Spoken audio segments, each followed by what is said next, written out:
안녕하세요. 오늘은 죽음을 이기고 살아나신 예수님이란 제목으로 요한복음 20장 1절에서부터 31절의 내용을 같이 살펴보겠습니다.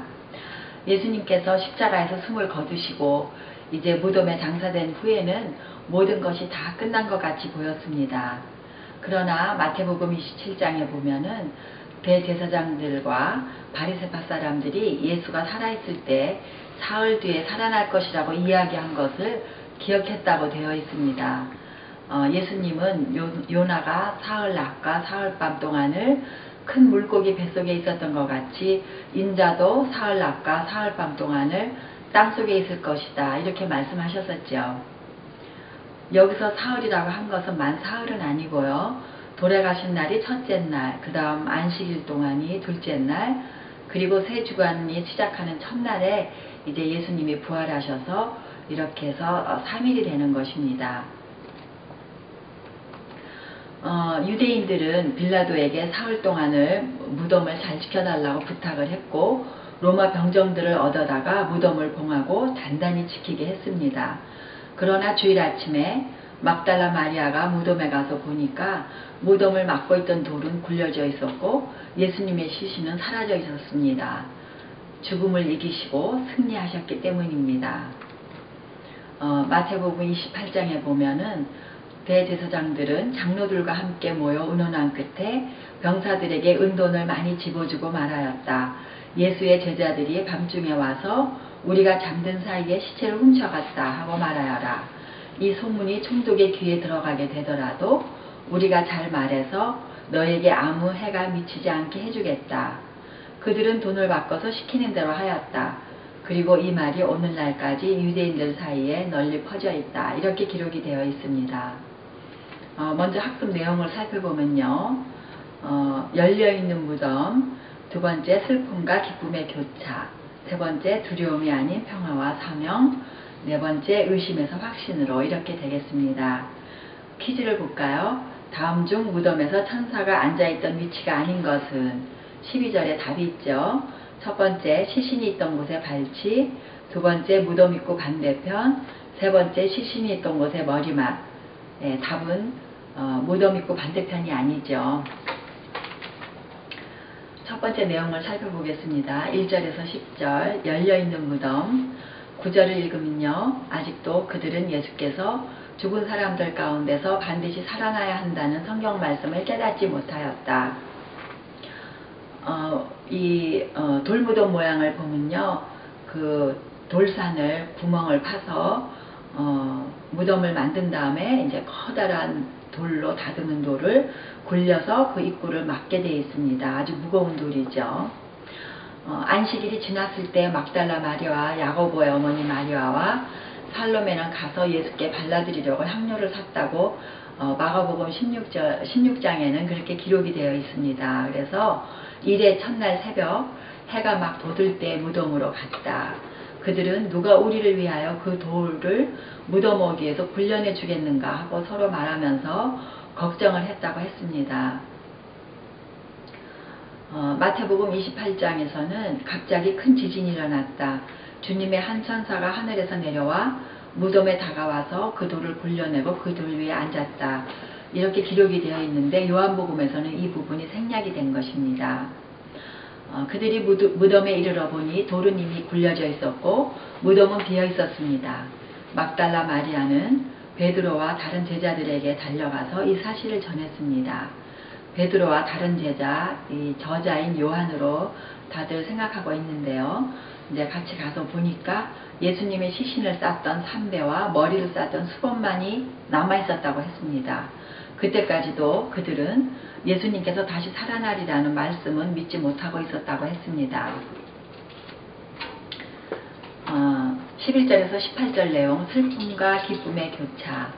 18절을 읽어보면요. 막달라 사람 마리아는 제자들에게 가서 자기가 주님을 보았다는 것과 주님께서 자기에게 이런 말씀을 하셨다는 것을 전하였다. 이 두 제자가 돌아간 후에도 막달라 마리아는 무덤 밖에서 울고 있다가 무덤 속을 들여다보니 흰 옷을 입은 천사 둘이 있었고 마리아에게 여자여 왜 우느냐 하고 물어봤다고 합니다. 이 막달라 마리아는 예수님께서 7 귀신을 쫓아내 주신 그 여자이죠. 마리아는 예수님이 살아나셨다는 것을 믿지 못했고 누가 시신을 가져갔다고 했습니다. 그런데 예수님이 나타나셔서 여자여 왜 울고 있느냐, 누굴 찾느냐 이렇게 또 물으시는데도 알아보지 못하고 동산지기인 줄 알았다고 했습니다. 예수님께서 또다시 마리아야 라고 부르실 때 비로소 그는 예수님을 알아보고 라보니, 라보니는 선생님이라는 뜻이라고 합니다. 이렇게 불렀습니다. 예수님께서는 마리아에게 자신을 붙잡지 말라고 말씀하셨는데 그 이유는 예수님이 지상명령이 아직 끝나지 않아서 아버지께로 올라가지 않으셨기 때문이고 또 두 번째는 어서 다른 형제들에게로 가서 예수님이 하나님 아버지께로 이제 곧 올라가실 거라고 전해야 하기 때문이었습니다. 예수님은 제자들을 내 형제들이라고 여기서 칭하십니다. 그리고 나의 아버지는 곧 너의 아버지, 나의 하나님은 곧 너의 하나님이라고 말씀하시면서 인류 구속 사역이 완성되어서 이제는 그를 믿는 자들이 하나님의 자녀가 되는 특권을 누리게 된 것을 확인해 주고 계십니다. 이사야 25장 8절에서는 주님께서 죽음을 영원히 멸하신다. 주 하나님께서 모든 사람의 얼굴에서 눈물을 말끔히 닦아주신다. 그의 백성이 온 세상에서 당한 수치를 없애주신다. 이렇게 주님께서 미리 말씀해 주셨습니다. 19절에서 23절 내용은 두려움이 아닌 평화와 사명. 21절에서는 예수께서 다시 그들에게 말씀하셨다. 너에게 평화가 있기를 빈다. 아버지께서 나를 보내신 것 같이 나도 너희를 보낸다. 이날 저녁에 제자들은 유대 사람들이 자기들을 잡으러 올까 봐서 무서워서 문을 걸고 있었다고 합니다. 그런데 예수님께서 그들 가운데로 들어서시고 너에게 평화가 있기를 하고 인사를 하셨습니다. 그리고 두 손과 옆구리를 보여주시고 제자들은 그런 주님을 보고 기뻐하였다고 했습니다. 예수님은 너에게 평화가 있기를 빈다. 아버지께서 나를 보내신 것 같이 나도 너희를 보낸다 하시고 그들에게 숨을 불어넣으시며 성령을 받아라 하고 말씀하셨습니다. 성령님은 보통 사람들로 하여금 복음을 세상에 전하는 능력이 되어주시는 것입니다. 23절에서 너희가 누구의 죄든지 용서해주면 그 죄가 용서될 것이요 용서해주지 않으면 그대로 남아있을 것이다. 이렇게 말씀하셨는데 제자들은 하나님의 독생자의 대속적인 죽음을 통해서 인간의 죄에 대한 용서를 하나님이 베풀어 주신다는 메시지를 전해야 합니다. 듣는 자들이 복음을 받든지 거절하든지에 따라서 용서가 허락이 되든지 안 되는지를 전해주어야 하는데 그들이 선포한 복음을 받아들이지 않는 사람들의 죄는 그대로 남아있게 되고 복음에 응답하는 자들에게는 죄가 사라졌다고 말해줄 수 있는 그런 권한이 바로 제자들에게 있는 것입니다. 마지막으로 24절에서 31절 내용 의심에서 확신으로 29절은 예수께서 도마에게 말씀하셨다. 너는 나를 보았기 때문에 믿느냐? 나를 보지 않고도 믿는 사람은 복이 있다.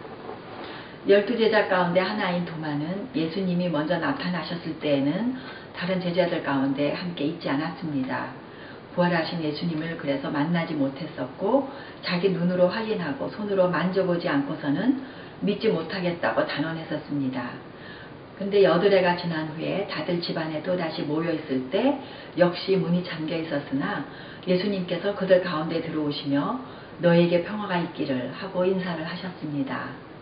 도마에게는 내 손가락을 내 손으로 만져보고 손을 내 옆구리에 넣어보고서 의심을 떨쳐버리고 믿음을 가지라고 하셨습니다. 그래서야 도마는 나의 주님, 나의 하나님 이렇게 고백을 하게 됩니다. 학습문제 보겠습니다. 요한이 이 성경을 기록한 2가지 목적은 무엇인가? 31절에 답이 있는데요. 첫째, 예수가 그리스도요 하나님의 아들이심을 믿도록. 두 번째는 믿어서 그의 이름으로 생명을 얻도록 그게 답입니다. 마지막으로 우리는 어떻게 할 것인가? 예수님은 순환과 죽음의 관문을 통과하시고 살아나신 후에 애타게 예수님을 다시 찾아온 여인들뿐 아니라 자신을 버리고 다 흩어졌던 제자들, 3번이나 아니라고 부인했던 베드로, 그리고 의심하고 믿지 못했던 도마까지도 찾아오셨습니다. 책망이 아닌 부드러운 음성으로 평화를 빌어주시며 다시금 예수님의 증인이 될 기회를 주셨습니다. 우리도 지금 어떠한 모습이라 할지라도 자격이 있어서 나를 불러주신 것이 아니라 온전히 자비와 은혜로 나를 받아주신 예수님임을 기억해야 되겠습니다. 그리고 다른 사람들에게 기쁨과 열정으로 우리가 사랑하는 예수님을 계속해서 전해야 되겠습니다. 마지막으로 베드로전서 1장 8절을 읽고 마치겠습니다. 여러분은 그리스도를 본 일이 없으면서도 사랑하며 지금 그를 보지 못하면서도 믿으며 말로 다 표현할 수 없는 즐거움과 영광을 누리면서 기뻐하고 있습니다. 이것이 베드로가 훗날 자신이 전해서 예수님을 믿게 된 다른 제자들에게 한 이야기입니다. 네, 감사합니다. 은혜로운 목장 예배 되세요.